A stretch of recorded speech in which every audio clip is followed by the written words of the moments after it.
नमस्कार दोस्तों, स्वागत है आपका अपने YouTube चैनल शौर्य अकेडमी पे। तो फ्रेंड्स, हमने एक सीरीज शुरू करी थी जिसमें हम उत्तराखंड परीक्षा वाणी के जो MCQ क्वेश्चन है, वल्नरल क्वेश्चन है, उनको एक्स्ट्रा फैक्ट के साथ कवर कर रहे थे और कुछ चैप्टर हमने कर लिए थे। और आज इसका अगला चैप्टर है जिसमें हम नदियों का संगम और संगम पर स्थित जो मंदिर है उनके बारे में पढ़ेंगे और एक्स्ट्रा फैक्ट के साथ उनको याद करेंगे। जिसने इससे पहले की जो सीरीज है नहीं देखी है वो प्लेलिस्ट में जाकर देख सकते हैं और साथ ही साथ हमारे टेलीग्राम ग्रुप से जुड़ सकते हैं, जहाँ से इसकी जो PDF है वो डाउनलोड कर सकते हैं। तो चलिए फ्रेंड्स, शुरू करते हैं। आज का फर्स्ट पॉइंट है अलकनंदा व सरस्वती नदी का संगम कहाँ पर होता है, या फिर इसके संगम पर कौन सा टाउन या कौन सी जगह स्थित है। देखिए फ्रेंड, जो अलकनंदा और सरस्वती नदी है उसके संगम पर सबसे पहला प्रयाग केशव प्रयाग स्थित है। और जो केशव प्रयाग है वो पंच प्रयागों में शामिल नहीं है, इसीलिए इसको गिना नहीं जाता है। वैसे तो देखा जाए ये सबसे पहला प्रयाग है। अगर हम बात करें जो अलकनंदा नदी है ये कहाँ से निकलती है, अलकनंदा नदी जो निकलती है अलकापुरी बांक हिमनद, अलकापुरी जो ग्लेशियर है उसके सतोपन ताल से। कहाँ से? अलकापुरी हिमनद के सतोपन ताल से। और इसका नाम जब ये निकलती है तो इसका नाम क्या है? इसका नाम है विष्णु गंगा। अभी इसका नाम अलकनंदा नहीं है, वो हम पढ़ रहे हैं, वो बात अलग है। और इसका जो नाम है जब ये निकलती है तो विष्णु गंगा है। कहाँ तक इसका नाम विष्णु गंगा है? तो विष्णु प्रयाग तक। विष्णु प्रयाग तक जो अलकनंदा का नाम है वो विष्णु गंगा है। और विष्णु गंगा में जैसे ही धौली गंगा मिलेगी तो तब इसका नाम क्या होगा? अलकनंदा किया जाएगा, या फिर अलकनंदा नाम से ये आगे बढ़ेगी। तो देखिए फ्रेंड, जो सरस्वती नदी है अगर इसके बारे में बात करें तो ये कहाँ से निकलती है? रत्ताकोण हिमनद चमोली के अंदर है। रत्ताकोण हिमनद के देवताल से निकलती है कौन सी नदी? सरस्वती नदी। तो ये कहाँ से निकलती है? ये अलकापुरी बांक हिमनद से निकलती है। सरस्वती कहाँ से निकलती है? रत्ताकोण के देवताल से निकलती है। आगे आके एक जगह है केशव प्रयाग, केशव नामक जगह है, वहाँ पर इनका प्रयाग है, यानी कि इनका संगम है, तो इसलिए इसका नाम है केशव प्रयाग। और ये जगह कहाँ पर स्थित है? चमोली के माणा गाँव के पास।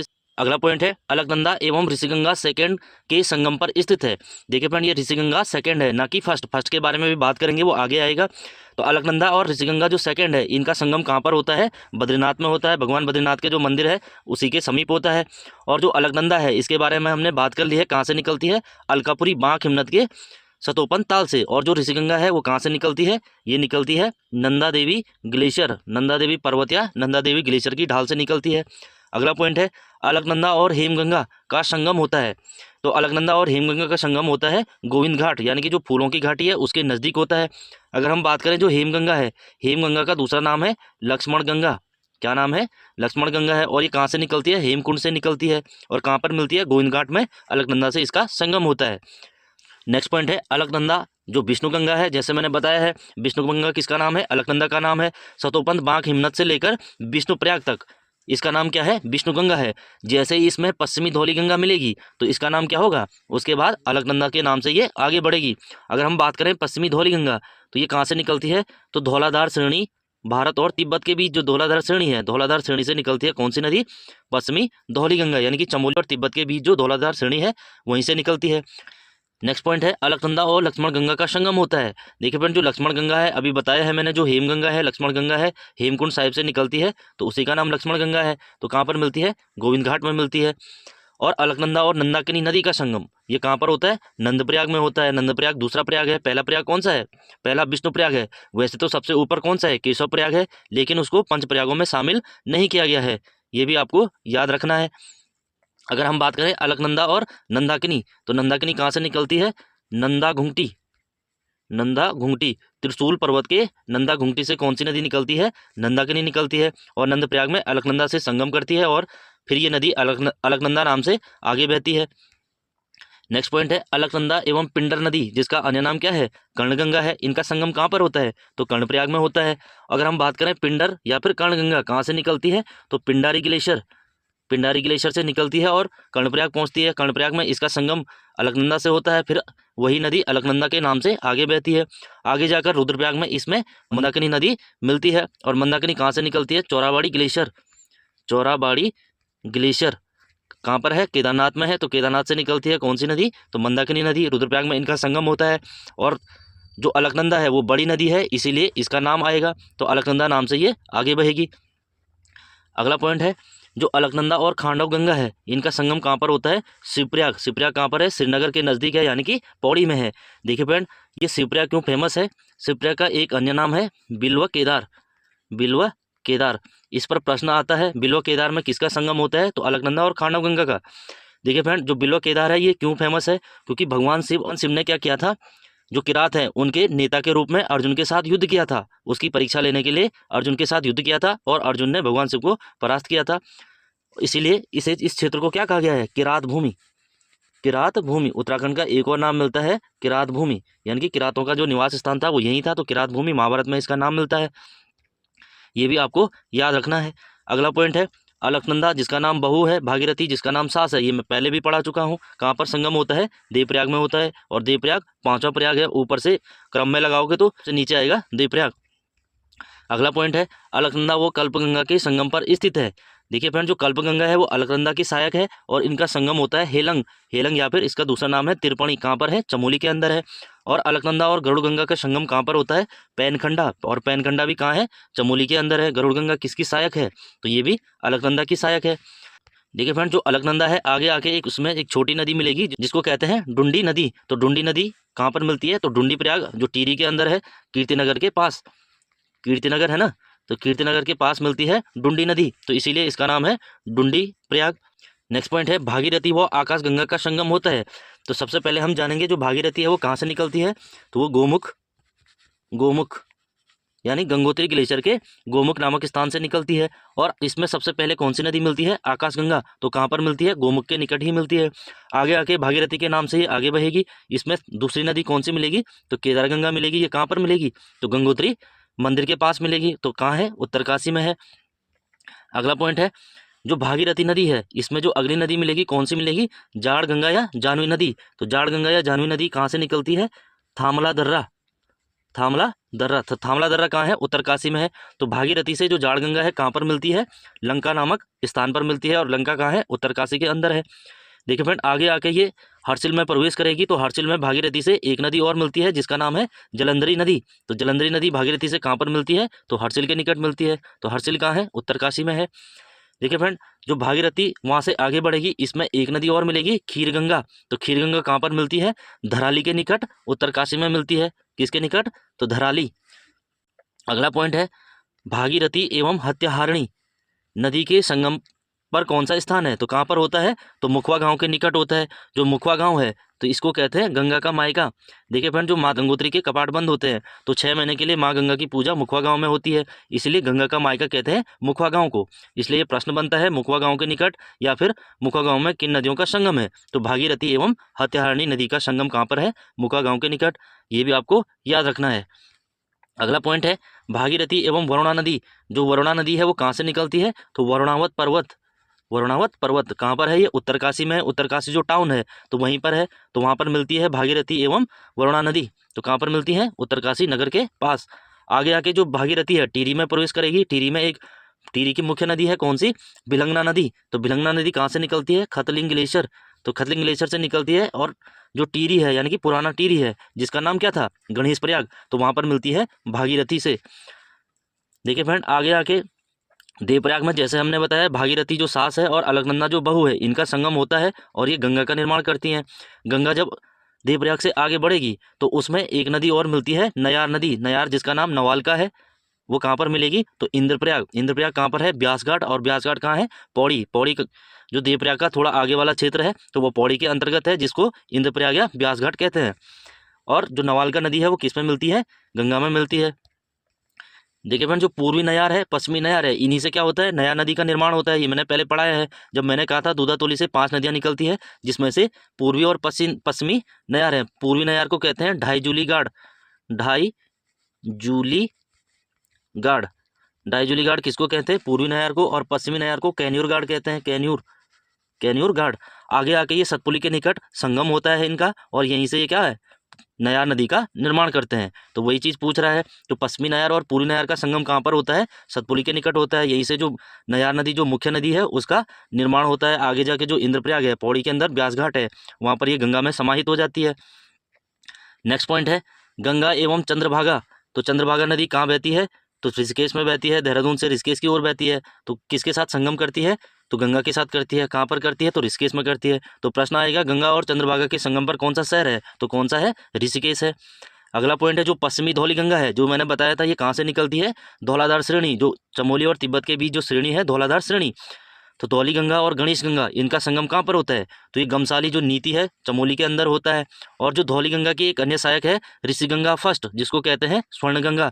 देखिए फ्रेंड, हमने कहा था जो ऋषिगंगा सेकंड है और अलकनंदा है उसका संगम कहाँ पर होता है? तो बद्रीनाथ में होता है। वो ऋषिगंगा कहाँ से निकल रही थी? वो नंदा देवी से निकल रही थी और ये रैणी गाँव के पास से निकलती है। रैणी गाँव, इनका संगम वहीं पर होता है। ऋषिप्रयाग जो रैणी चमोली में है, तो इस पश्चिमी धौली गंगा और ऋषिगंगा का संगम ऋषिप्रयाग रैणी चमोली में होता है। ये भी आपको याद होना चाहिए। अगला पॉइंट, मंदाकिनी एवं सरस्वती नदी। देखिए फ्रेंड, जो मंदाकिनी है वो चौराबाड़ी ग्लेशियर या फिर मंदरांचल श्रेणी, मंदरांचल श्रेणी, अगर श्रेणी पूछा तो मंदरांचल श्रेणी, तो यहाँ से निकलती है मंदाकिनी नदी। और नीचे आते ही थोड़ा दूरी पर इसमें सरस्वती मिलती है, फिर अदृश्य मधुगंगा मिलती है, फिर क्षीरगंगा मिलती है, स्वर्णगौरी मिलती है। ये सारे कहाँ पर मिलती हैं? तो केदारनाथ जो मंदिर है उसी के निकट मिलती है। अगर प्रश्न आएगा केदारनाथ मंदिर किस नदी के किनारे स्थित है, तो मंदाकिनी नदी उसका उत्तर हो जाएगा। अगला पॉइंट है, जो मंदाकिनी नदी है वो रुद्रप्रयाग जिले की मुख्य नदी है। उसमें आगे आके एक शहर है अगस्त्यमुनि। तो अगस्त्यमुनि में एक नदी है छोटी सी, धूलगाड़। तो अगस्त्यमुनि में किसका संगम होता है? मंदाकिनी और धूलगाड़ का संगम होता है। और जो ये शहर है ये महर्षि अगस्त्य के नाम पर बसाया गया है। अगला पॉइंट है, मंदाकिनी और अलसतरंगिणी। क्या है? मंदाकिनी और अलसतरंगिणी, इनका संगम कहाँ पर होता है? तो सूर्यप्रयाग में होता है। देखिए फ्रेंड, मंदाकिनी और अलसतरंगिणी ये बहुत बार पूछा गया क्वेश्चन है। तो सतरंगिणी, 7 रंग किस में होते हैं? सूर्य में होते हैं, तो ऐसे याद रखना है। मंदाकिनी और अलसतरंगिणी का संगम होता है सूर्यप्रयाग, और सूर्यप्रयाग कहाँ है? रुद्रप्रयाग में स्थित है। मंदाकिनी और सोनगंगा, तो सोनगंगा कहाँ से निकलती है? बासुकी ताल से निकलती है। तो सोनगंगा और मंदाकिनी का संगम कहाँ पर होता है? तो सोनप्रयाग में होता है। सोनप्रयाग कहाँ है? रुद्रप्रयाग के अंदर है। अगला पॉइंट है, मंदाकिनी और कालीगंगा का संगम है। तो ये कोटिप्रयाग, और कोटिप्रयाग कहाँ है? रुद्रप्रयाग के अंदर है। दारमा एवं लस्सर यांगटी। देखिए फ्रेंड, जो दारमा और लस्सर यांगटी ये कुमाऊं की प्रमुख नदियां हैं, छोटी छोटी नदियों में से एक है। इनका संगम कहाँ पर होता है? टिडांग, और टिडांग कहाँ है? पिथौरागढ़ के अंदर है। अगला पॉइंट है, जो गौरी गंगा है मिलम ग्लेशियर से निकलती है। और मंदकनिया किसकी सहायक है? गौरी की सहायक है। ये कहाँ पर मिलती है? मदनकोट, और मदनकोट कहाँ है? जौहार, और जौहार कहाँ है? पिथौरागढ़ के अंदर है। तो प्रश्न आएगा गौरी गंगा और मंदकनिया नदी का संगम होता है, तो मदनकोट, जौहार, पिथौरागढ़ के अंदर। ये मंदकनिया है, ना कि मंदाकिनी। अगला पॉइंट है, काली एवं कुठियांगटी नदी का संगम होता है, तो गुंजी। तो गुंजी कहाँ है? पिथौरागढ़। देखिए फ्रेंड, जो कुठियांगटी नदी है वो काली में मिलने वाली पहली नदी है। काली में सबसे पहले कौन मिलती है? तो कुठियांगटी मिलती है। तो कहाँ पर मिलती है? गुंजी में मिलती है। तो कुठियांगटी है, इसकी भी कुछ सहायक नदियाँ हैं। कौन कौन सी है ये मैंने पिछली क्लास में भी बताया था। निरकुट है, थुमका है, थुमका, सांग चुमना है ना, सांग चुमना, ये सारी किसकी है? कुठियांगटी की है। और कुठियांगटी किसकी है? काली की। और काली और कुठियांगटी का संगम कहाँ पर होता है? गुंजी। तो गुंजी कहाँ पर है? पिथौरागढ़ में है। अगला है गौरी और काली का संगम। देखिए फ्रेंड, जो गौरी और काली दोनों मिलम ग्लेशियर के पश्चिमी और पूर्वी ढाल से निकलते हैं। और जो गौरी है वो काली नदी की सहायक है। और कहाँ पर इनका संगम होता है? जौलजीबी। इन्हीं के संगम पर जौलजीबी मेला लगता है। प्रश्न आएगा जौलजीबी मेला किन नदियों के संगम पर लगता है? तो गौरी और काली नदियों के संगम पर लगता है। काली का अन्य नाम क्या है? शारदा है। देखिए फ्रेंड, जो सरयू है, गोमती और अदृश्य सरस्वती है, इन नदियों का संगम कहाँ पर होता है? तो बागेश्वर में होता है। अगला पॉइंट है, सरयू एवं खीरगंगा का संगम कहाँ पर होता है? तो ये कपकोट में होता है। कपकोट भी कहाँ है? बागेश्वर के अंदर है। देखिए फ्रेंड, जो गोमती है और गरुड़ गंगा है इनका संगम कहाँ पर होता है? बैजनाथ में होता है। बैजनाथ कहाँ है? बागेश्वर में है। देखिए फ्रेंड, वैसे तो बैजनाथ अल्मोड़ा में है, अल्मोड़ा में है, बट ये वाला जो संगम है ये बागेश्वर के अंदर है। तो दोनों ध्यान रखना है, बैजनाथ मंदिर समूह अल्मोड़ा में है और जो बैजनाथ जगह है वो बागेश्वर के अंदर है। अल्मोड़ा और बागेश्वर दोनों में आता है बैजनाथ। अगला पॉइंट है, काली व कटिपानी घाट का संगम होता है, तो कहाँ पर होता है? तालेश्वर। और तालेश्वर कहाँ है? पिथौरागढ़ में है। साथ साथ जो ये छोटी छोटी नदियाँ हैं जैसे कटिपानी घाट है, ये छोटी छोटी जो नदियाँ हैं ये आपको याद होनी चाहिए। तो तालेश्वर में किसका संगम है? काली और कटिपानी घाट।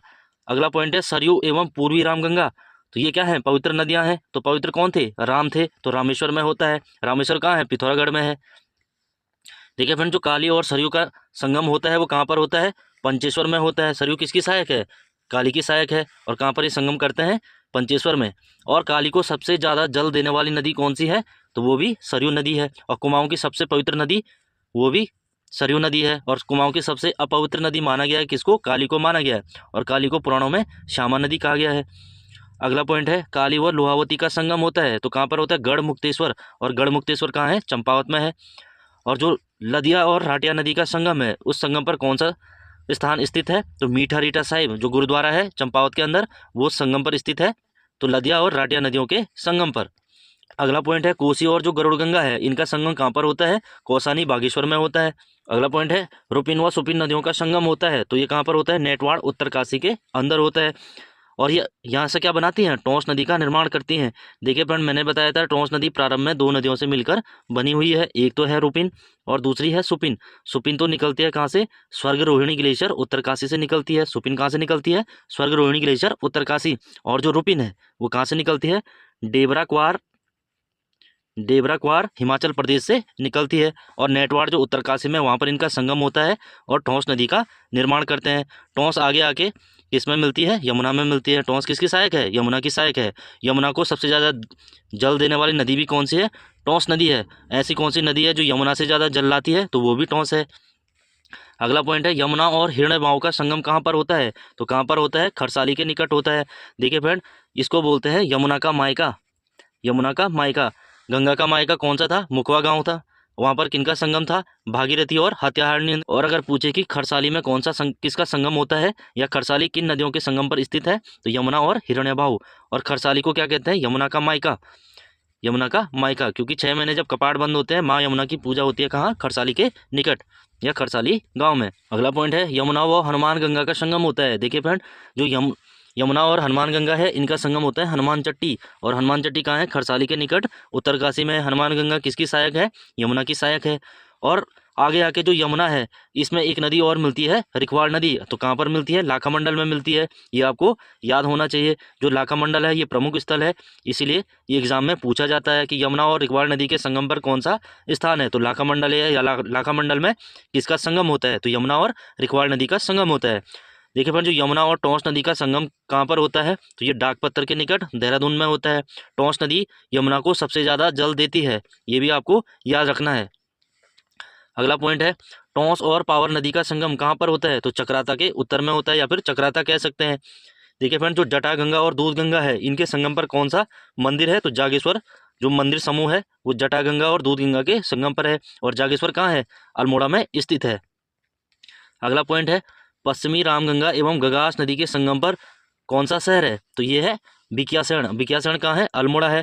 देखिए फ्रेंड, मैंने बताया था दूधातोली से 5 नदियाँ निकलती है, पश्चिमी नयार, पूर्वी नयार, पश्चिमी रामगंगा। एक ये भी बताया था कि दूधातोली के पश्चिमी ढाल से कौन सी नदी निकलती है? तो पश्चिमी रामगंगा। तो ये कहाँ पर मिलती है? गगास से। तो बिकियासैण जो अल्मोड़ा के अंदर है। तो पश्चिमी रामगंगा और गगास नदी के संगम पर कौन सा शहर है? तो बिकियासैण अल्मोड़ा के अंदर है। अगला पॉइंट है सुरभि, नंदिनी, गुप्त, सरस्वती नदी के संगम पर है। तो कौन सा है? विभांडेश्वर। उत्तर का काशी कहते हैं ना विभांडेश्वर को। तो विभांडेश्वर में कौन सा संगम है? तो सुरभि, नंदिनी एवं गुप्त सरस्वती का संगम है। अगला पॉइंट है पुष्पभद्रा, नैनीगाड़, गौला यानी गार्गी। देखिए फ्रेंड, जो गार्गी है पुराणों में गौला नदी को गार्गी कहा गया है। तो इनका संगम कहाँ पर होता है? रानीबाग के निकट। रानीबाग कहाँ है? नैनीताल के अंदर है। किसके नाम पर है? जिया रानी के नाम पर रानीबाग यहाँ का नाम रखा गया है। जिया रानी, कुमाऊं की झांसी की रानी कहते हैं ना जिया रानी को। तो रानीबाग में किसका संगम होता है? पुष्पभद्रा, नैनीगाड़ एवं गौला या गार्गी नदी का। यानी कि जो नैनीगाड़ और पुष्पभद्रा है किसकी सहायक है? गौला की सहायक है। तो ये छोटी छोटी नदियाँ आपको याद होनी चाहिए। तो फ्रेंड्स, ये थे आज के इस टॉपिक के क्वेश्चन जो हमने डिस्कस किए हैं। तो इसके लिए मैं एक अलग से वीडियो लाऊंगा जिसमें मैं मैप के अकॉर्डिंग नदियाँ, पर्वत, ग्लेशियर ये सब बताऊंगा। इसके लिए अलग से एक क्लास आएगी जिसमें मैप द्वारा समझाया जाएगा और याद करने की कोशिश की जाएगी। तो तब तक के लिए लाइक, शेयर, कमेंट जो भी करना है कर लीजिए और टेलीग्राम चैनल से जुड़ लीजिए जहाँ से आपको इसकी PDF मिल जाएगी। Thanks for watching.